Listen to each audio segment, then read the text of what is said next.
Bantees!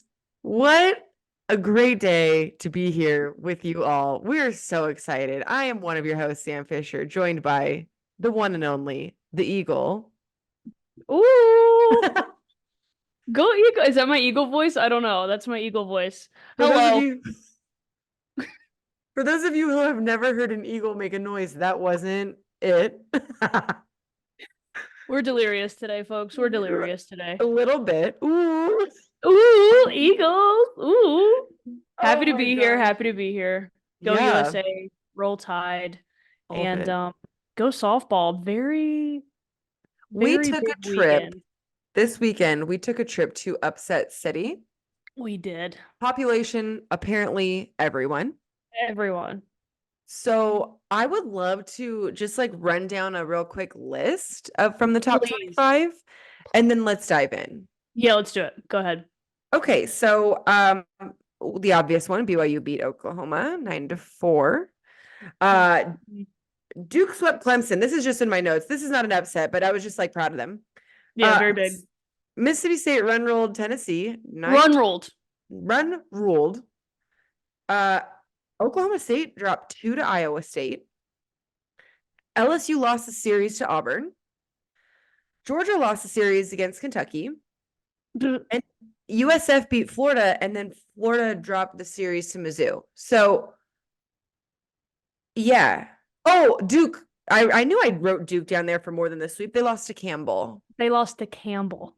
When a lot of people were arguing that Duke should have been the number one team in the country. Right. They went and they and were said, number one in some polls, I think. They were. Yes, they were. And very quickly that died off. I'm okay with Texas being number one now. I am. Yeah, Texas at number one. I'll take a stand on that because like Love. I clearly think that they are the best team. And I think their record and strength of record says that. Yes. But wasn't it like 7 of the top 10 teams that lost? We're upset. Yeah. I'm sorry. Has that ever happened before? What? Right? The BYU one has to be like the most shocking one. Yeah. Just an absolute Stormin and Norman was They were Brigham Young. storming in Norman. And it was 9-4. It's not one of those like, when Louisiana upset Oklahoma in Norman, it was a very close game. It was back and forth. Yep. Louisiana had some plays fall their way and they won the game. Yep. This was completely different. Like BYU was firmly in control of the game. They just flat out beat Oklahoma. Yeah. Flat out beat Oklahoma. Yes. We were saying earlier, like a 9-4 loss in this world of the Sooners is like 30-0. Yes. And I know that there's the Sooner ride or die fans. Like, I love how much you support Oklahoma. Like, I hate talking about Oklahoma losing, but here's something that I would love to know your thoughts, Halo. You have to learn as a ball player and as a person, you have to learn how to lose. Correct. And I think that losing is important. And it sucks. I don't want to lose. I hate losing. We all hate. But knowing how to lose, I think, is such an important lesson as a ball player, especially at the top program in the country. Those kids have not lost but a handful of times. So them learning how to lose, it might end up being scary for their competition going forward. I agree with you. And I'm very interested to see how this goes because it could go one of two ways. Because think about this senior class. They've won 3 national championships. Yeah. Like, they don't know what it's all they know. like to not win a national championship. Yeah. So do you press the panic button because you've lost 3 of your last 6? Yeah. When you lost 1 game the entirety of last season? And I don't have the stats in front of me, but like you said, it's a handful of games. Can you imagine finishing your entire career and be like, yeah, I only lost a handful of games? Yeah. Like, I can count it on 2 hands. What? But to your point, experiencing failure is a necessary part of reaching your full potential. 100%. I think. Because if you never lose, if you never go through a slump, if you're never put in to the fire of having to figure it out, it's only natural as a human being to get comfortable. And I'm not saying that Oklahoma is comfortable by any stretch of the means. I think that it's a new team. I think like that we've set the bar so high for them that like, oh my God, they've lost 3 of their last 6. Like, let's press panic. And if you're a fan that's doing that, I just want you to remember how spoiled you are. So true. Like, put it in like they're college kids. They're like, to your point, they're gonna lose. Yeah. Like, I do think that it's going to be scary for them moving forward. I think they're going to come out of this better, which is terrifying. Yeah. And can you imagine if they get a rematch against Texas in Oklahoma City at the World Series? I just want to put that out there. That will be some good softball. Because I could definitely see it happening. I could see it happening in the championship series. I could see it happening earlier than that potentially. Yep. Totally. It could get buck wild here in late May, early June. Yes, I agree. I think you're right. Like there's a lot of ways to go about it, and losing with grace, losing with an attitude of we're going to be better, lighting a fire, that kind of stuff. Like at the end of the day, they've lost 3 games this season. That's basically losing 0. So 0. Yeah. It's any other team would be over the moon. Right. Exactly. So I think that's why I wanted to make sure that we talked about that a little bit, because like you said, we have set the bar so high for Oklahoma. Everybody has. Yeah. And losing is like, oh my gosh, they're a softball team. They're, like at the end of the day, there's another softball team at a big program. So 100%. Learning how to lose and sending those seniors off into the world, having had to learn a little bit how to lose, like it's good. Not to say that life is a loser, but like there's a lot of losing. There's a lot of losing involved in the old real world. Oh yeah. Out here. Losing, rejection, things that you think you've earned or deserve that you don't get. Bada bing, bada boom. Bada bing, but I do want to point out that the Duke sweep of Clemson, I think, was them saying, okay, you guys, we just dropped one to Campbell. Let's make a statement. People were saying we don't deserve to be number 1. Mm-hmm. Let's sweep Clemson. I wasn't expecting a sweep.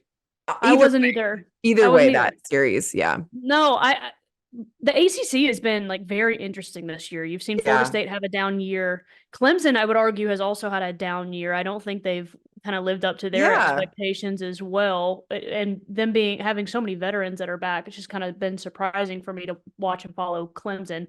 Georgia Tech has looked great. They're mashing the ball. And Duke is the favorite to win the ACC. Yes. But they've never played in a huge series before. Do you know what I mean? Like they've never been the front runner. They've always been the underdog. Right. And so I think like that first game out of the gate against Campbell, where like you're number 1 in some polls, people are talking about you. Yeah. We talked about it. It's like, are they gonna like fold under the pressure a little bit? Mm-hmm. And we were talking about Clemson, like no disrespect to Campbell, but we were talking about the Clemson series. Right. And then for them to go out and drop that game to Campbell, I think was like a wake-up call. Yeah. No, like, okay, pressure's off. We lost. Like, it was like Oklahoma losing after they won, like, I was like 70-something games. Yeah. You drop the game, and now the pressure's off, and you can finally be free and, head into the weekend and dominate. Yeah. And that's what Duke did. Their pitchers are so good. Yeah.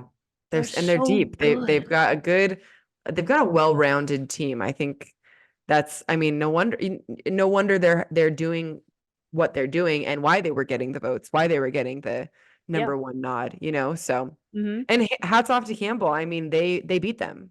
Nobody handed them anything. They beat them. So we love a good midweek upset. We really do. It's such a trap game for these Power 5 teams. Cause like right now the focus is on conference play, making sure your seeding is good enough so you can go into your conference tournament, make a run, get a good seed in the NCAA tournament. Yep. Set yourself up for a run at regional supers and then hopefully make it to Oklahoma City. Yeah. That's where the focus is for a lot of these teams. Totally. But for a lot of these mid-majors, it's like, no, like our entire season could be on the line. Right. these midweek games that we could potentially win give us the confidence going into our conference tournaments to hopefully make a run. Or in the cases of somebody like a Charlotte or, like a Miami of Ohio, no, maybe we deserve to host a regional. Like those midweek games are so important for those teams. And it was shout out to Campbell. Big awesome. Shout out. I know the feeling of being looked past. Like when we played UCLA at a midweek, I'm like, they don't care about us. They care about Arizona coming over to their house next weekend. They're just thinking that, okay, we're just getting some practice in. Did we ever upset them? No, but they looked past us, and I remember the feeling. It's like, but that motivates you, right? Like it makes you want that game that much more. Absolutely. Well, gosh, man, I know we could go on and on, but let's make sure that we mention a big thank you to USAsoftballstore.com for dressing us so nicely. I'm so Shout out. I know that it's getting hot now. Like in Arizona, we're having our first week of the 90s, but inside, I just want to be cozy in my USA softball sweatshirt. And, if you want this one, you can use code BHB15 and get 15% off your entire purchase. So I highly suggest it. And you won't regret it. Thank you. About a boom, about a bang. About a bang, about a boom. So now that we're comfy and cozy, you want to talk a little bit Bantee balance? Yes, I would like to talk about some Bantee balance. I'm really excited that we get to dive into this topic today, which is talking about the parents. So parental support and really just the importance of positive reinforcement, particularly in the car ride home. We've all been in situations where we didn't have a good day at the ballpark. And in some cases, the car ride home can be a blessing after we have a not so good day at the ballpark. But that's what it should be. In other cases, it can become an analytical storm of information and feeling like a failure. So, Sam, I would love to just hear your thoughts on this topic and maybe how your parents impacted you after either a good or a bad day. I would love to talk about old Rick and Deb. Deb was most of the time, like for tournaments, it was usually me and my dad, but my mom she came to all my high school games. She came to as many travel games and things like that as she could, but she'd be hanging out with, my brother at home when we were like in the middle of nowhere playing softball. And my mom was very much the balance of like, I don't care if you were 0 for 3 or 3 for 3, you have laundry on the floor, you need to clean it up. It doesn't matter that you were the MVP of the game or the MVP for the other team. You gotta get that together, So, and she always made sure I knew that my ponytail looked good. She was like, Sam, your hair, your game day hair, perfect. So she was very much the balance of like, truly doesn't matter. Like, you are still my kid. I love you. And I'm so excited. Anytime I hit a home run, she always says, was that for mommy? I say, yeah. So that balance, right? But the car rides home with my dad, who, bless Deb, knows the sport, but Rick knows the sport. And it was a classroom, I think, in the car where after the game, good or bad, it was, okay, yeah, let's talk about it. We talked. We did not avoid the conversations, but the approach, I think Rick did such a great job of approaching the conversations in the way that was best for me. And that's the thing I think parents need to know is like, your kid, ideally. Know what they need, pick up what they're putting down. And I remember one time telling my dad, I think I've said this before on this podcast, I don't want to talk about it. I had a really bad day. I don't want to talk about it. And he said, all right, fine. We won't talk about the good days either. Like, dang, Rick. Oh, Rick, that's a good point. I said, yeah, because you cannot have the good games without having the bad games. And that was what I learned on the car ride home with my dad of, hey, okay, so yeah, you struck out. What do we think? Why do we think she bested you? Oh, you know what? I think I swung at a ball. And turning it from, God, I suck to, oh, I see how I can improve. Yes. And I never, ever, this is what I know that players struggle with. I never dreaded getting in the car after a bad game. That is something that came from my dad and my mom when they were both there. I never was afraid to get in the car. Yeah. Ever. Yeah. And so I want to hear more about your, you were over on the other end of the country on the car ride home. So tell me more. Yeah, well, I mean, I think it's cool because you were saying you were like started that processing with your dad. And so knowing what you do at Athletes Unlimited now, like when we're playing, like you're doing that on your own. And that started from conversations, healthy conversations that you had about processing games with your dad. And I think that is amazing. I'm kind of in a similar boat to where my mom didn't play any sports growing up. And she was, she'll admit this too, she was like too shy to do it. Like just very so just cute. conserved. I know. Mom, I love you and I know you're listening and watching. But she always made sure that because that was her experience, she wanted something different for us. So she pushed us to go do sports and go do this and go do that. And I remember like I never remember my mom really referencing anything in the game. It was always how I reacted and responded to however I did that day. So I had a great game. Okay, my mom would say good job, but it's like what kind of a teammate were you? What kind of attitude did you have? What kind like that was where the emphasis was from my mom up until I mean, I remember watching a World Series game with my mom on the couch. This was I think I had either just committed to Alabama or was like just starting my recruiting process. Okay. And we were watching a game and the camera followed a girl after she got out into the dugout, and you could tell she said some things she wasn't supposed to say, and she threw her helmet down. And I was always that kid that had very strong feelings when things did not go my way, and my mom had to really talk that out of me. But I remember so clearly watching that game with her and saying that camera follows you. And there are people, what you're doing right now, people are going to do to you. They're going to follow you. They're going to watch you. They're going to see how you react. So what kind of example are you setting? Who are you going to be? Wow. What kind of teammate are you going to be? What are people going to associate with you as a human being? Outside of softball, the result does not matter. The result's not what's going to carry you. It's who are you? Like it was human first.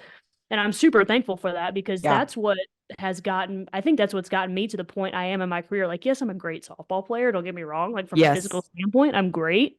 But what sustained me is trying to be the best human I can possibly be. Yeah. And my mom's a really big part of that. My dad, on the other hand, played college baseball. So he coached baseball when I was growing up. And so he was always the more of the, well, kind of like your dad, like, what'd you see? How can you get better? And one thing I really appreciate about my dad was that he let me lead the conversations. Love. He never told me like, hey, I saw this, you need to do this. Hey, like move your hands here, do this, whatever. He was, what are you feeling? Okay, I see what you're seeing. Have you thought about this? Or like he would let me tell him what I felt, and then that's the direction that the conversation went. Which is, as a young girl, how empowering is that? Huge. Because think about how many times we were told what to do when we were younger, whether that was, by other coaches that we had or different, like we get told what to do all the time. Constant. And it's hard. Like having your feelings validated like that is so rare.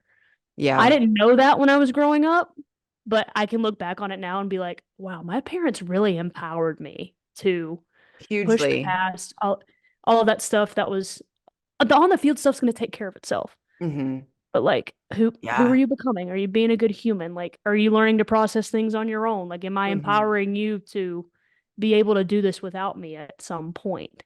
And it's even still, my mom, like, like my parents will come to championship weekend at Athletes Unlimited, and no matter I'm 0 for 4, 5 for 5.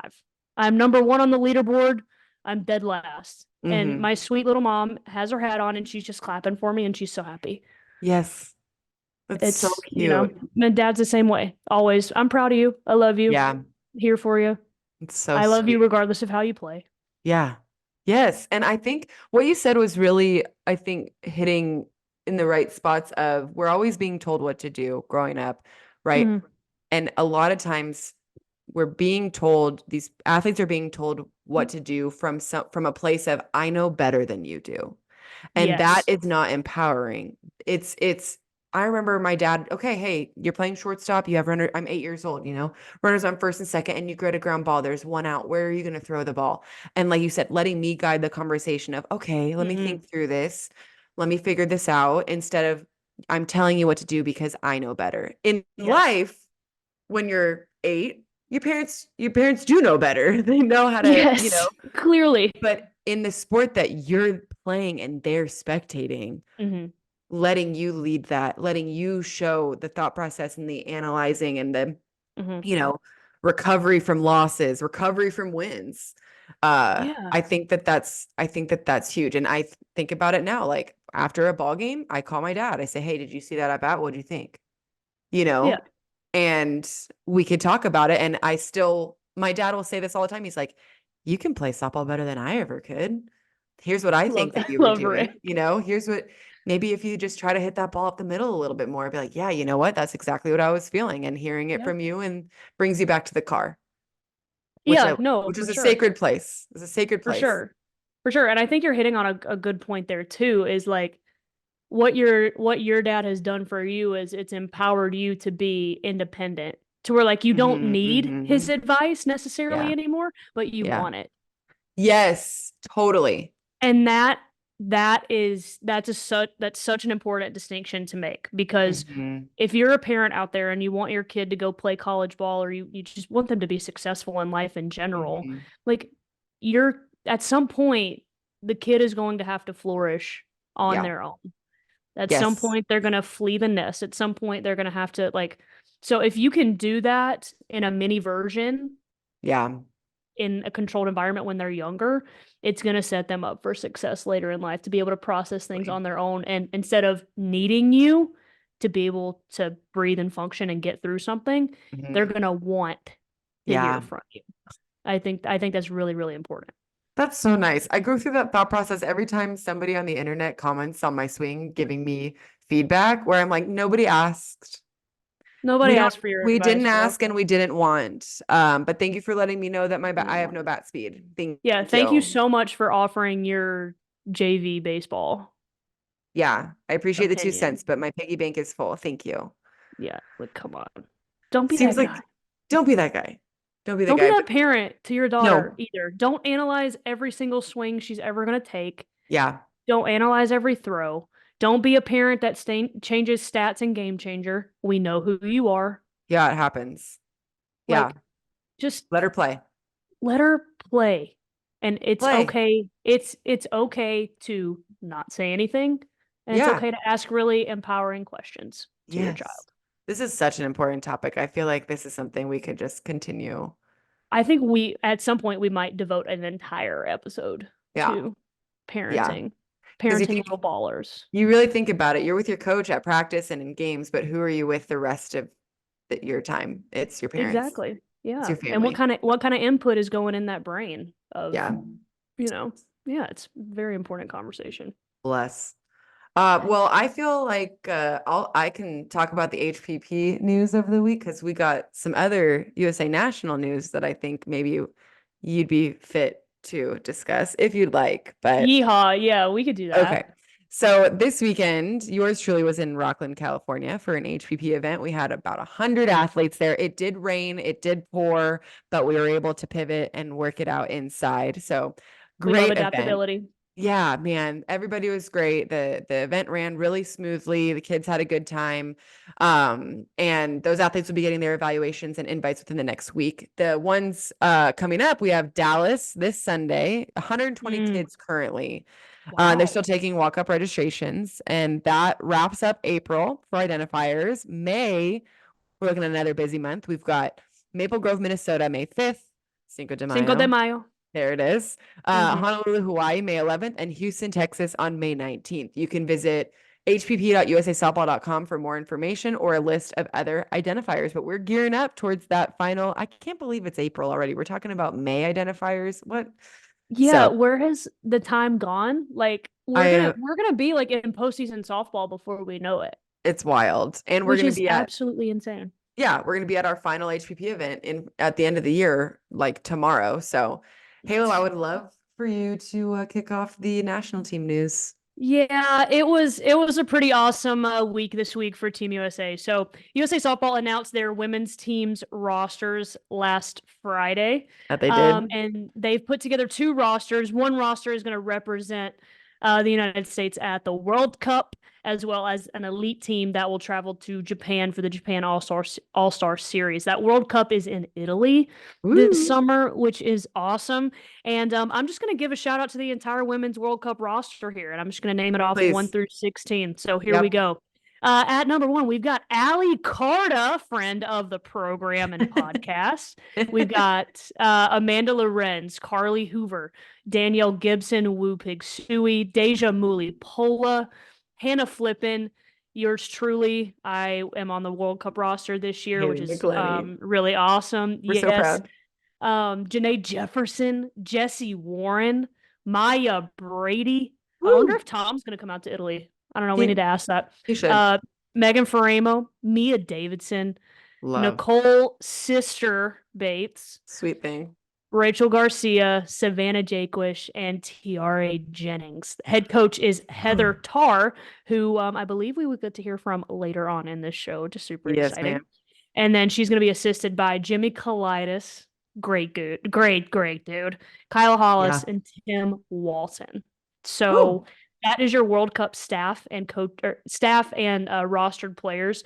5 Olympians on that roster, which is really awesome. So just a really good group, really well-rounded group, and I'm excited to be able to be competing with all those girlies. The elite team roster. So this is the team that will be coached by Kelly Crutchman, also a friend of the program, and they will compete in the Japan All-Star Series out over in Japan. Obviously, that's where the Japan All-Star Series is going to be. So that would make sense. It does make sense. So leading off here, and maybe leading off on the actual lineup card, is Aaliyah Andrews. No fly zone. No fly zone. Aaliyah Andrews, Bailey Klingler, Aaron Koffel, Jada Coleman, Jocelyn Allo, Jocelyn Erickson, Kayla Kowalik, Kelly Maxwell, Kinsey Hansen, Lexi Kilfoyle, Megan Grant, Nija Kennedy, friend of the program, Skylar Wallace, Taryn Kern, Taylor Pleasance, and Valerie Cagle. Again, head coach is Kelly Crutchman. She is going to be assisted by Elisa Goller, Cody Thompson, and Rachel Lawson. So really big summer for the red, white, and blue. A lot of experience, a lot of new faces, a lot of young, high-profile college players that are going to get a lot of really good experience this summer. And we're actually going to be training together as an entire Eagle unit, both the elite team and the World Cup team, in Oklahoma City later this June. So exciting! I'm so happy to see the rosters out. I remember those days where you're like just waiting, and then now you get to look forward to something big. Have you been to Italy since we went in 2014? No. And how ironic, this will be my 10th year on Team USA. Going back to where the national team. Yep. And it'll be the very first trip I took in 2014 with Team USA was to Italy, and then ultimately playing in the World Championships in Amsterdam. But just really, really cool. Like, it comes full circle. And if you would have asked me when I was on that team in 2014, like, oh, how long do you think you're going to be playing with Team USA? It sure as heck would not have been 10 years. Yeah, see you in 2024. That just sounds like you can't even wrap your brain around it. Yeah. In my brain, the world was probably ending before we even got here anyway at that point. So it's just, it's absolutely wild. I'm so excited for you. It's insane. But yeah, to your point, like, people are always like, oh, like, you're in the player pool, like, and they just select players. Like, yes. And we're going to hear a little bit about that with Coach Tarr. Yes. But it's like, what does that feel like as an athlete? And it's the scene from Grey's Anatomy where it's just like, pick me, choose me. Love me. Let me wear the jersey. You know? Yes. It's stressful. It's a stressful process. I mean, you've been through it, and it's cool. It's only going to get more stressful probably heading until 2028, but it's going to be a really fun summer. So go Eagles. Many gold medals hopefully are in the future for the red, white, and blue. Just winning. Nothing but winning. Oh. Well, to transition to what's ahead before we get to our very special interview, we've got some rivalry matchups this weekend. We've got in-state rivalries in the pack, we've got ASU Arizona and Oregon State Oregon. So I think that's going to be fun. Those are always fun. No matter if it's the best team in the world against the worst team in the world, like the in-state rivalry, nobody comes out like that. Yeah, no, and you never know what's going to happen in those matchups. And I think to the point of this past weekend, like you really never know what's going to happen. Yeah. In the SEC, we've got some really tough matchups too. You got LSU at Tennessee. LSU dropped the series in Baton Rouge against Auburn this past weekend. Yeah. We mentioned the upset of Mississippi State run-ruling Tennessee. Tennessee did take that series, but I'm interested to see how LSU bounces back. We didn't even talk about this, but Kelly Lynch threw a no-hitter against Auburn in that Saturday game, the only game that they won. Right. She was absolutely lights out, still dropped the series. They have to go on the road to bounce back from that. Yeah, to Knoxville. Ouch. And that's what we call tough. Tough. You've also got Missouri and Georgia. Georgia's lost their last 3 SEC series. Yeah, surprising. So they really need a turnaround. Missouri's coming off that really big series win against Florida too. So I think that's going to be an important one for both of those teams. You also got Alabama against the Woo Pig Sueys of Arkansas too in Fayetteville. So Alabama, I don't want to put this out in the universe. Maybe I should, just because I need to break up the juju. Okay. Alabama's never finished below 500 in SEC play. Oh, okay. Yeah, we did that. You got to put that. And we're on the bubble right now, and we need to go up there and make some pulled pork. You know what I'm saying? I was gonna say cook some pig, but I like the pulled pork. Pulled pork. Go pull some pork. You got to do whatever it takes. Pull out all the stops. But dang. On that note. Stay tuned, you guys. We have a great guest in Heather Tarr. You're going to learn a lot. You're going to have some fun and revisit Sam Fisher's freshman year of college. At Higginbotham, we put people first. Our specialists are here to serve you, the people you care about, and your success. Insurance, HR, and financial services. Inspired by you.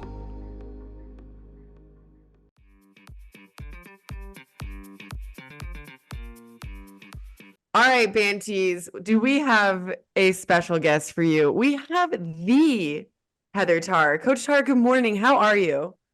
I am good. I didn't know how to "the" in front of my name, but I feel so special to have that said by you all and be here with you. Thanks for having me. Oh my gosh. Yes. The "the" is in our households is in front of your name. So I would love to give a little bio so people know, if they don't already, which they should, who we're talking to. They definitely should. Yeah. Let's be real. We have, for the 20th season, Washington softball head coach. I mean, first of all, what a tenure. Anyway, winningest coach of any sport in Washington history. All the sports. Go Dogs. Go Dogs. Every sport. This is a huge school, by the way, you guys. They have all the sports. In your tenure, 8 trips to the World Series with a victory, a championship in 2009. And now you're the head coach of none other than Team USA. You're heading to Italy this summer. The teams were just announced.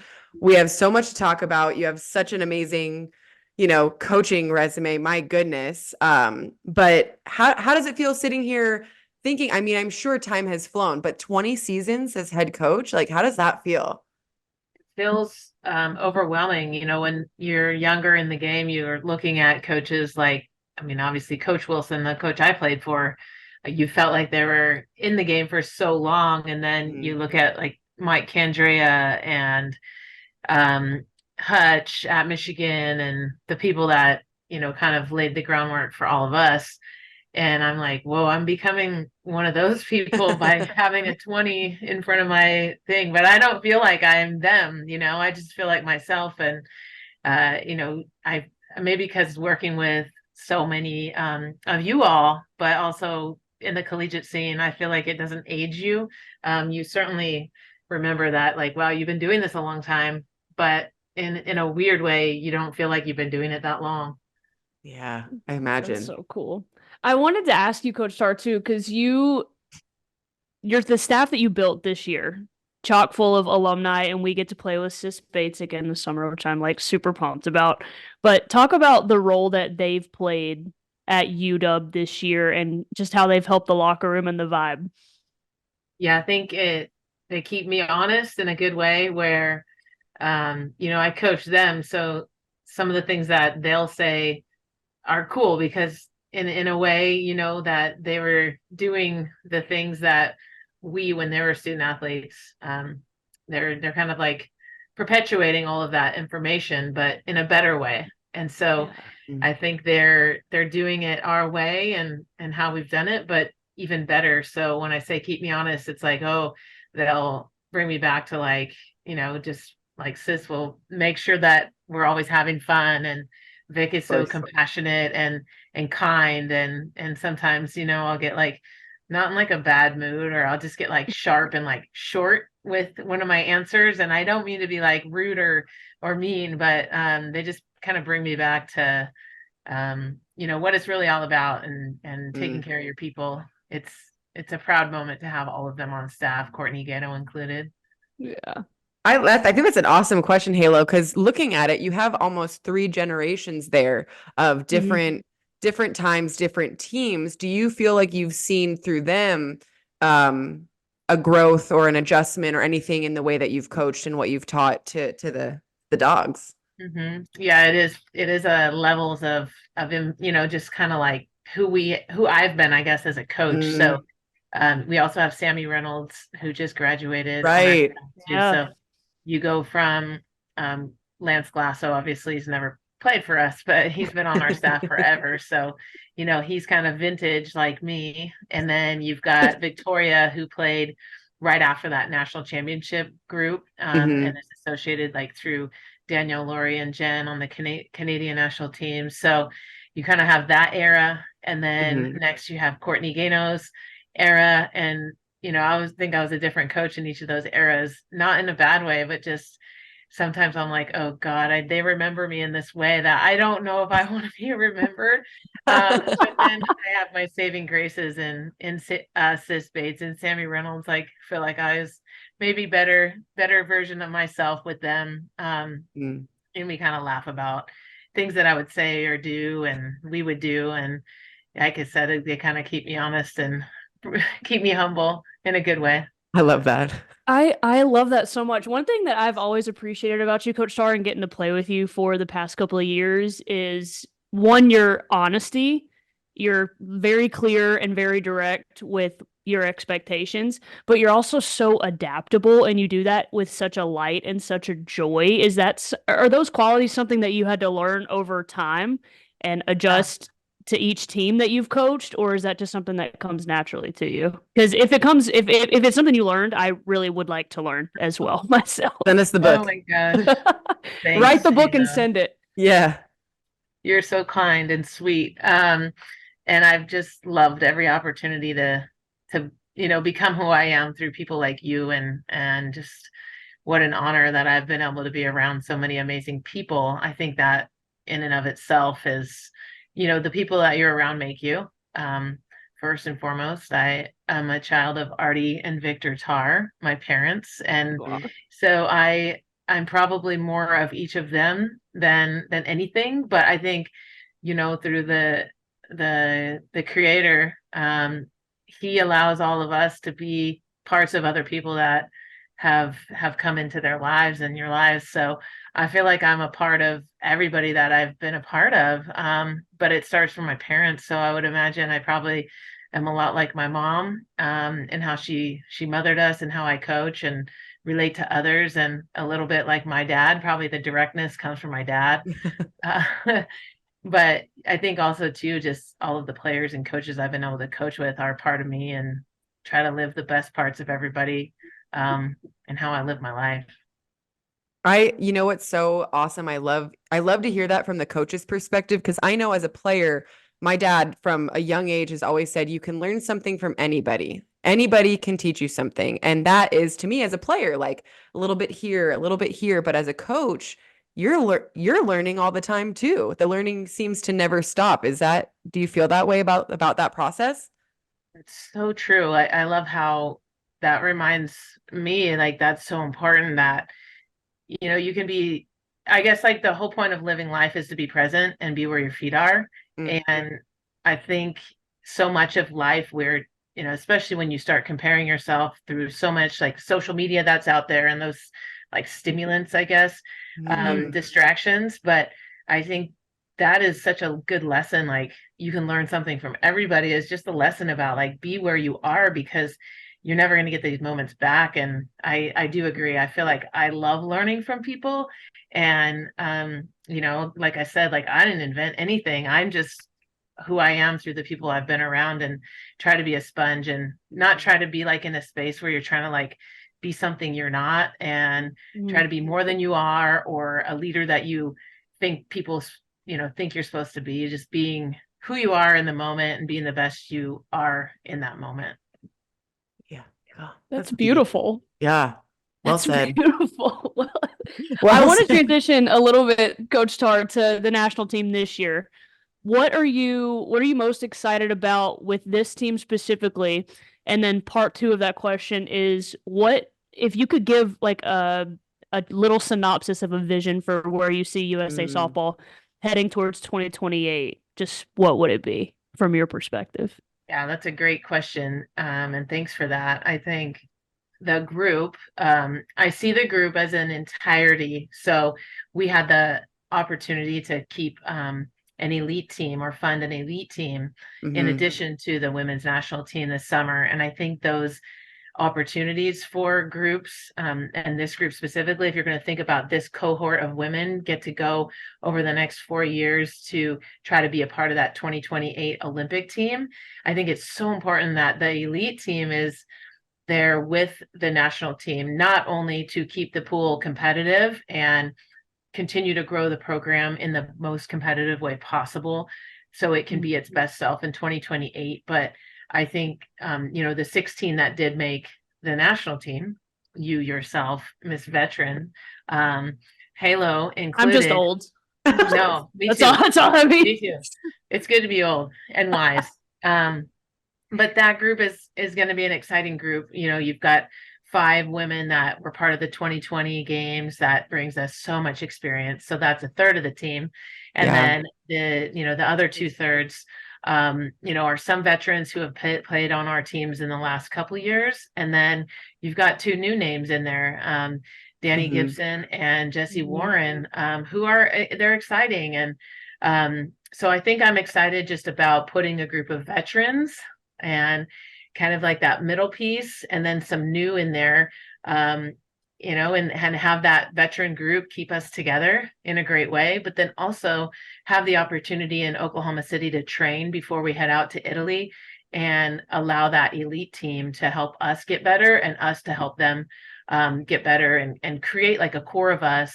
And there's more out there, it's not just the 32 that got picked on either of the 2 teams, but there's so much talent in the United States. And creating, I guess my vision would be to create some continuity amongst, 32 to 40 women that have the best chance to be on that team in 2028, and create a system, and see that system over the next 4 years yield some amazing results through the competition that we can create for each other.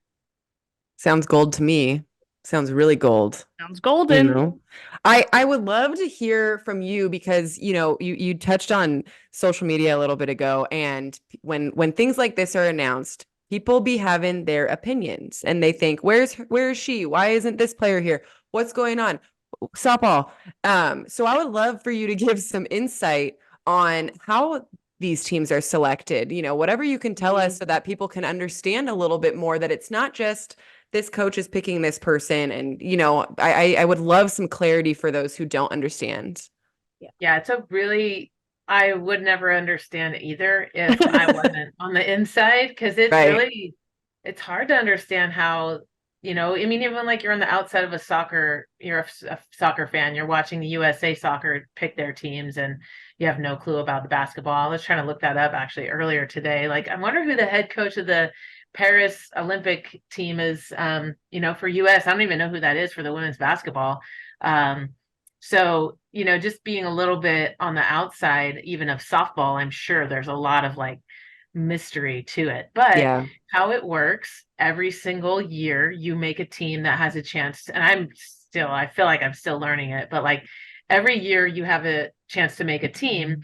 There's a selection process, and the selection process is generally pretty consistent in how it works. But how the selection process works is you have a pool of athletes that are either selected by a committee to be considered. And then those people that are in the pool get ultimately ranked by 6 committee members. And so you're like, well, who are the committee members? Well, you can, I think, go online and look and see who the committee members are, but they are a part of USA Softball, whether it be a former player.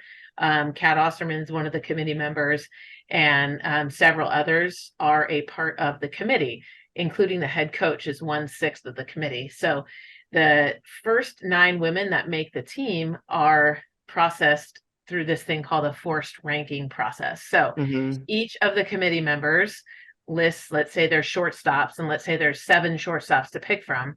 And so you rank your top shortstop, your second shortstop on down to your 6th. And then you do that positionally. So you have a pitcher, a catcher, first, second, third, short, and then the outfield.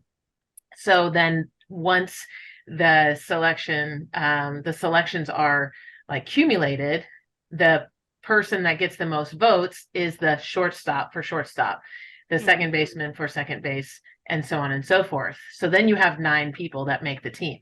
Of course, you're not going to go in with 9. So however many more you have on that particular roster. So the Olympic rosters are only 15, and some of the others are 17 or 16. So for this one, we got to pick 16. And so then after those 9 are force ranked, then it's anybody's game. So how many pitchers do you want?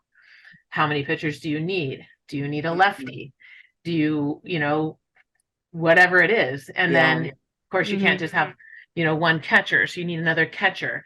And then you start thinking, wait, I'm getting close to 16 or 15. So then you need some versatility. And then, you can't have 3 left fielders because you never can have 3 left fielders. But that some of that's a little bit of dicey. Do you need a backup middle infielder, or are you okay? So I'm getting long-winded here, but no, it's good. This is the point. This is definitely not random, but there is a way, and I have learned a lot by doing this. I was lucky enough to have my first head coaching experience be part of the 19 and under team in 2019, and I learned a lot about the selection process, because the force rankings almost put the coach in a spot where you're like, I'm not sure what the other committee members are going to do. And so once, the curtain is open and you're like, oh, this is who the shortstop is, like, oh, that wasn't my pick. Now we have to, figure out like the rest of the team, so to speak. But I think it's a good process. And I know it's really serious when the Olympic process goes, because you have to go through all of the officialness and the legalness of it being, I guess, like by the book, if that makes sense. So coming up in 2028, it will be, for sure by the book, and what the procedures say and how all that works. Is Chris Sebrin is the guy I go to, director of the national team, for any and all of those things. And of course, all the people that I would look up to, from years past, Ken Erickson, Mike Andrea, other coaches that have been involved. So I've learned a lot through the process, and now it's kind of second nature, but I get it. Like when these rosters come out, it's definitely like, well, why not her and why not that? And of course, I think with you guys that are still continuing to play, whether it be AU, maybe professionally in Europe, trying to play professionally in the United States, like I think some of us has-beens get forgotten. And in a way, it's like, what's in the common, now you're looking at the current college player. But when you look at the experience that someone like, not to bring you up, Haley has over, just an entering or exiting collegian to the system, there's so much value in that experience. But also too, like, why wouldn't you want, let's say a Jada Coleman, a Maya Brady, those guys to push a Haley McClenny to, to her limit, but also for a Haley McClenny to like give give her wisdom and knowledge to those younger ones. So the experience, I believe, is invaluable. That can create that continuity through the three. And I'll say this, Kelly Kretschmann was in the application process to be the head coach of the women's elite team. And I'm so proud of her for wanting to do that and putting herself out there for that, because I think someone like Kelly brings so much continuity beyond what I could even think of having. I wasn't a part of any of these Olympic things. I was never part of a USA team, but for her to be able to speak passionately to the athletes, I think it's a game changer for USA softball moving forward. Yeah, I was actually going to ask you about Kelly, because what you're saying about the versatility and just the inter squad competition, that's going to be a value of the culture moving forward. I think Kelly brought this up when we spoke to her a couple of weeks ago, just about making you want to compete with everybody that's named, to whether it's the elite team, the national team, whatever it is, year after year after year, and not feeling like just because I did X in college, I am entitled to be on this team. And that's one thing that I have appreciated just being in this organization as long as I have. It's like, I want to be the best that I can possibly be no matter what. I don't expect to get this jersey handed to me. I want to be on the field having earned it and knowing I did everything that I possibly could to get the opportunity to wear that jersey. And I think that's such a cool piece that is just, it's emphasized a lot right now, and I am appreciative of it. But I want to get your opinion on just professional softball as a whole in the United States too, because I think that the more that college softball is expanding, the more eyes that are going to be on it in the Olympics. I think it's important for all of us to have professional opportunities in the States. And I would just love to get your take on the state of pro softball right now. Man, so here we go. Well, I think the best is to come. And I believe that in any way I can help this, I want to help this. I've got my own things I'm trying to do in my life. Of course, the purple and the gold is my pride and joy. And then obviously USA softball, my own life, and all those kind of things are important to me. But I know this is important to the growth of our sport, and the professionalization and the continued professionalization of the sport in the United States is so ripe. We just don't have the exact right pieces in the right places. So of course, I'm a huge fan of Athletes Unlimited and how that's continuing to perpetuate opportunities. I'm also keen on what can be done organizationally, whether it be from the bottom up. When I say bottom up, like from the players up, from the youth system up, from the top down. And how do we bridge those opportunities for love that, like financially from the top down, but also the bottom up? And like my wish and my dream is to give, the athlete that wants to play professionally in the US for 2 to 6 years. I'm thinking about Silent Rain Espinoza. I'm not necessarily thinking about a Sam Fisher or a Haley McClenny or a Sis Bates per se. I'm thinking about, the one that might only last in the game for 2 to 6 years. Well, she is in her prime right now, and she's trying to find opportunities. So her pride, the USSSA Pride, is not a team right now. And so she's trying to endeavor, well, am I going to go with the smoke with, and then like, who else, what is the league? And I'm like, man, the players need to be educated on, one, they have all the power. The players have all the power. And I don't think that the pro league can just survive with AU alone. And I love AU. Like I said, like I love our gals that play AU, but one, it's not for everybody. And two, not everybody can play that.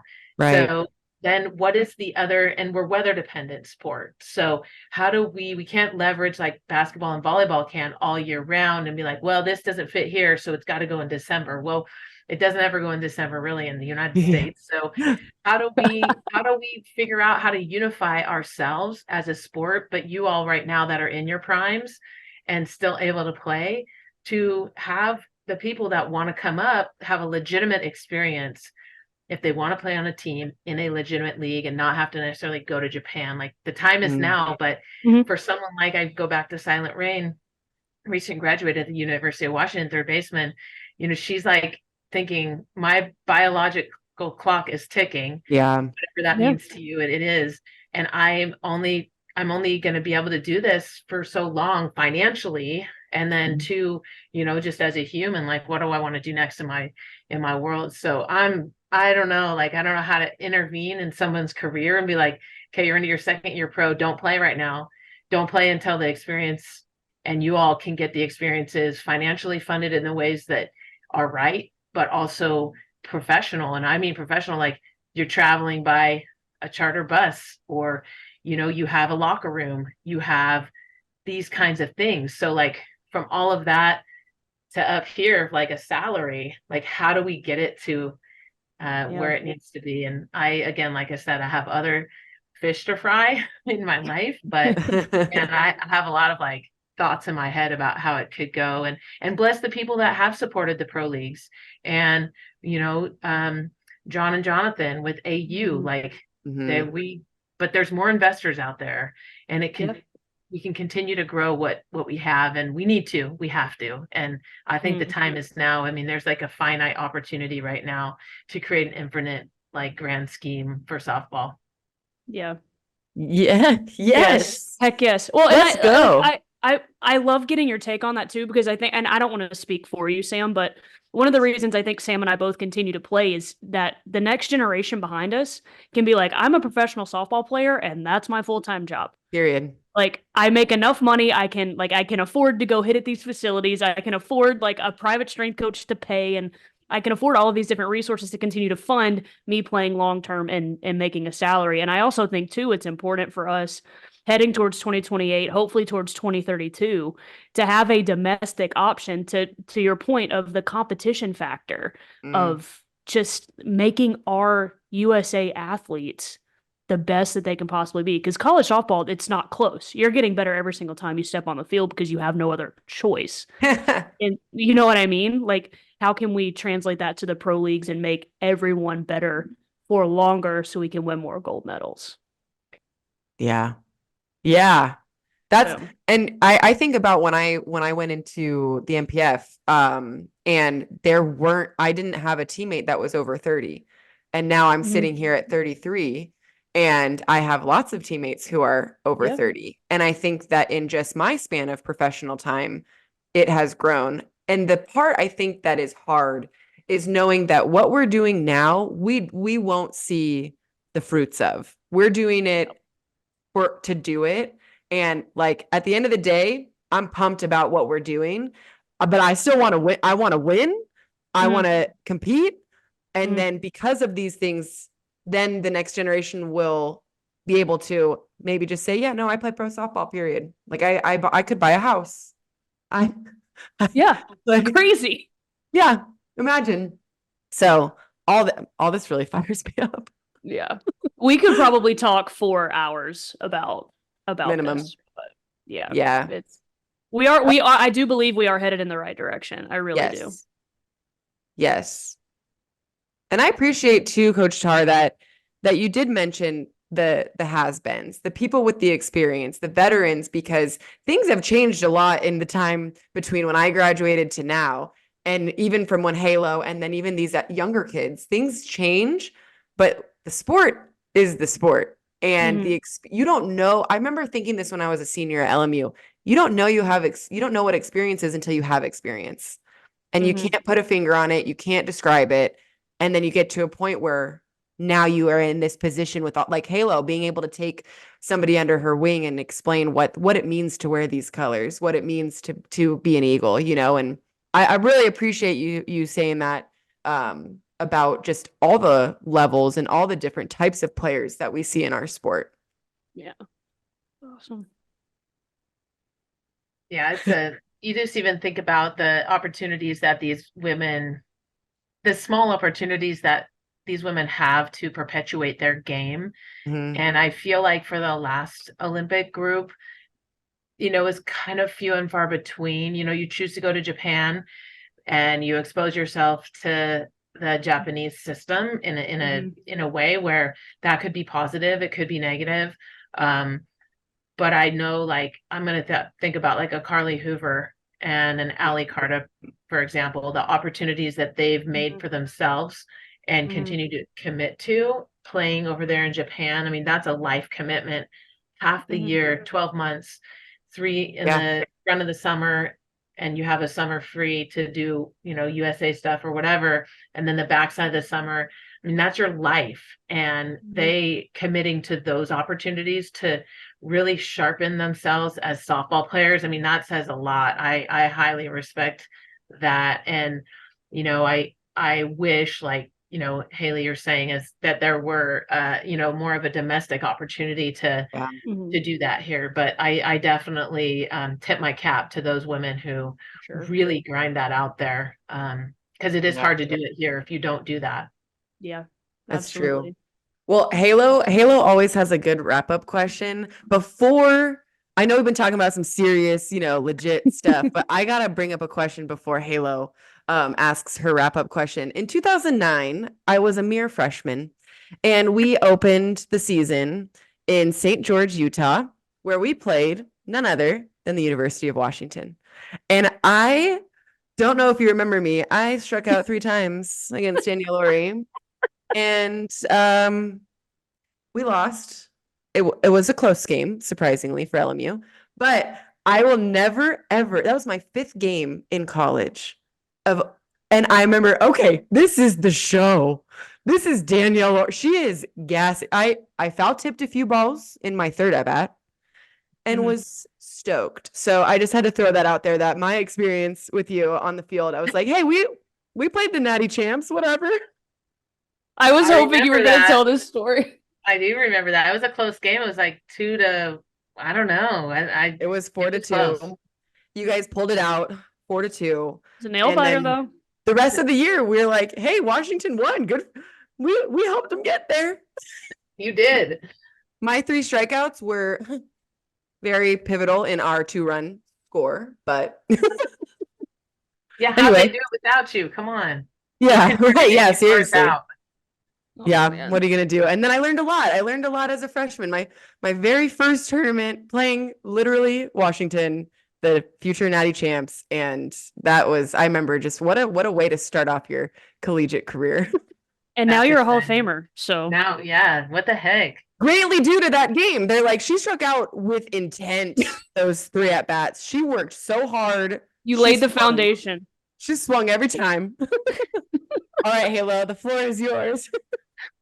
All right, Coach Tarr, we like to do this every guest that we have on. If you could give any advice to your younger self, younger coaches, parents, anybody in the softball world, what would it be and why? That's a very deep question, but the advice I would give is softball is not everything. And you have to, yes, you do have to obsess over it and love it and commit yourself to it, but just be careful that you don't make it everything you do. Make sure you have hobbies, or it becomes too much of your life, and before you know it, you forgot that you do have to have a balanced life. So I would highly recommend keeping it real and making sure you have a life. Oh, keep it real. Keep it real. I love that. Coach Tarr, thank you so much for hanging out with us. I love you guys. You guys are awesome. Thanks for doing this. Thanks for making such a great thing for all of us to follow. And I'm proud to be a guest. Oh, thank you so much. We love you. Go Dogs and go Eags. That's right. Go USA. Always. Go Dogs. Team USA has brought me opportunities that I never thought would happen before. And I'm super humbled to be able to represent my country. There's so much talent in the United States playing softball right now, and we want to see the game continue to grow and prosper and develop. I want to develop not just men, but women's softball as well. I want to see more girls like me playing this sport. I just hope one day that I could be somewhat mentioned like a Natasha Watley to help this game. I just remember watching everyone in the Olympics, and you guys just representing this country. And for me playing USA softball, I just want to do the same.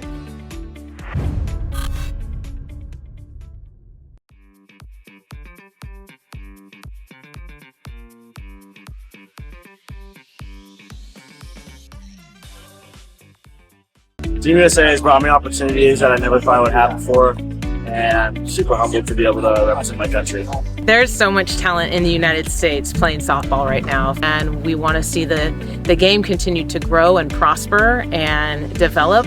I want to develop not just men, but women's softball as well. I want to see more girls like me playing this sport.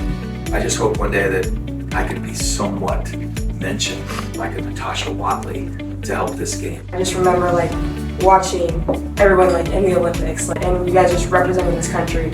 And for me playing USA softball, like I just want to do the same.